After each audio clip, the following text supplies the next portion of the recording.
Breaking news, you'll hear first. We have a confirmed major change coming at the Atlantis resort. Nassau woke up with a different kind of blanket this morning. And the Cobras rattled the Rattlers. A new king in town. Hugh Campbell highlights coming up in ZNS Total Sports. The Bahamas Tonight, the National Report starts now. Now in HD.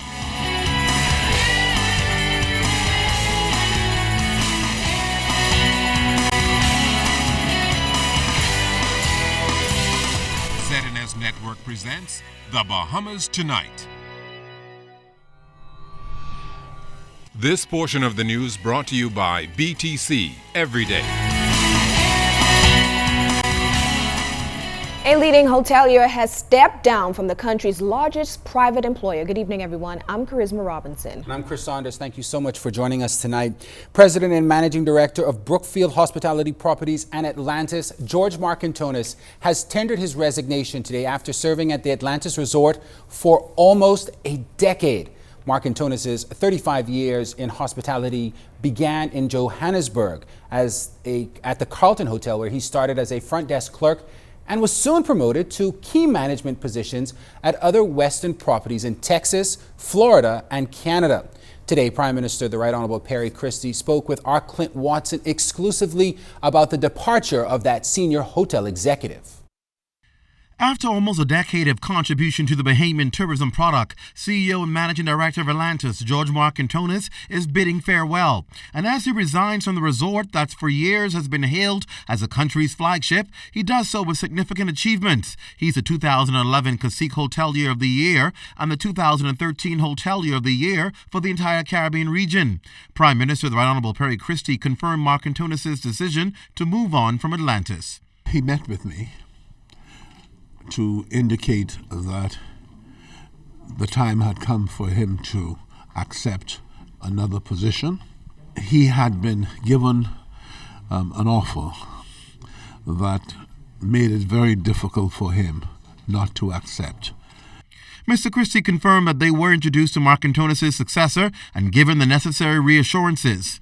And indicating his satisfaction that his successor will be able to continue in the same mold, doing an excellent job on behalf of Brookfield and the people of the Bahamas. Will a successor be coming into the country for the first time, or is it a Bahamian? No, his successor now is there, and I will leave it for them to announce it, but he introduced us to the person who's been identified as his successor. Now, as to whether the change brings with it concerns, Prime Minister Christie admitted that the country has lost an outstanding person. Marcantonis was an exceptional leader who had a great feel for the country, always prepared to compromise in the best interest of the country. We found him really willing and forthright in his relationship with us as a government, and we think we lost a good person and a good friend of the Bahamas. But we have to anticipate that these things happen and that we look forward to his replacement being able to carry on in the same fashion and give us the same kind of results. The Prime Minister says the CEO was unstinting in his praise for his successor and also noted that bookings for the resort going forward look strong. A week ago, Marcantonis, in an interview with our Keishla Adderley, talked about the transition in ownership and plans for the resort moving ahead. But one thing I do know is Atlantis is not going to stay as it is today. And today it's better than it was 2 years ago. And 2 years ago it was better than it was 3 years before that. There was no word on when the resignation would take effect, but we're told it would be soon. Clint Watson, ZNS Network News.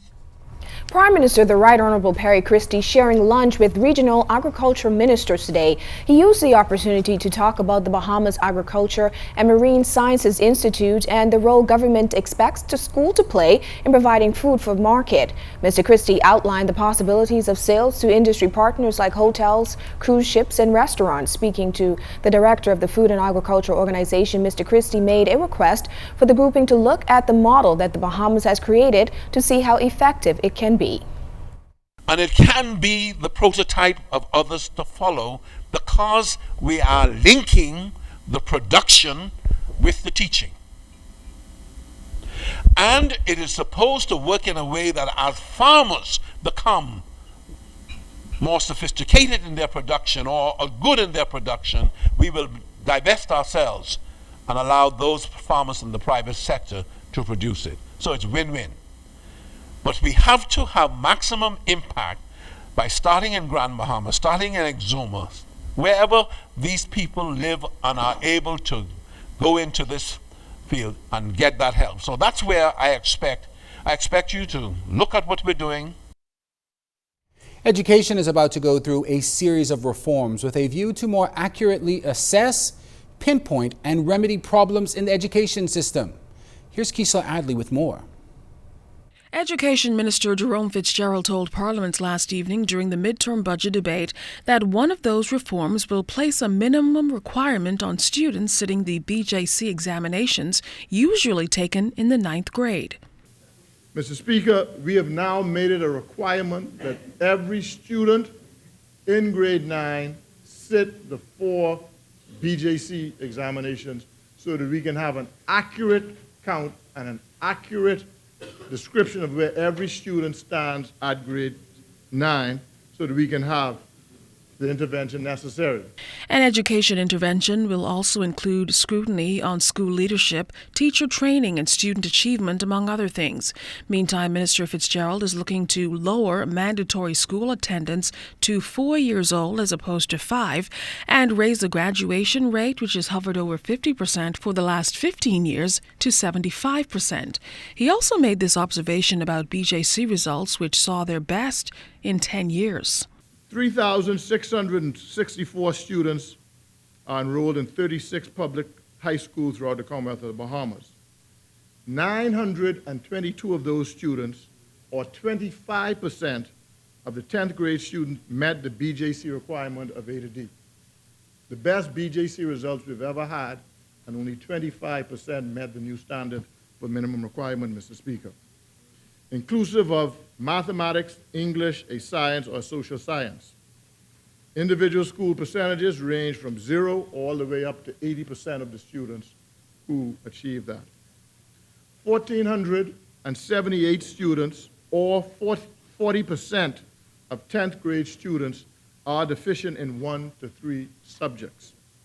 And these now, Mr. Speaker, are the students who the intervention programs that we are putting in place are focusing on ensuring that these students meet the minimum requirement by the time they reach grade 12. The College of the Bahamas is also moving closer to a decade-long goal of university status. Minister Fitzgerald made this announcement about realizing that goal. Mr. Speaker, the College of the Bahamas will become the University of the Bahamas by the end of 2015.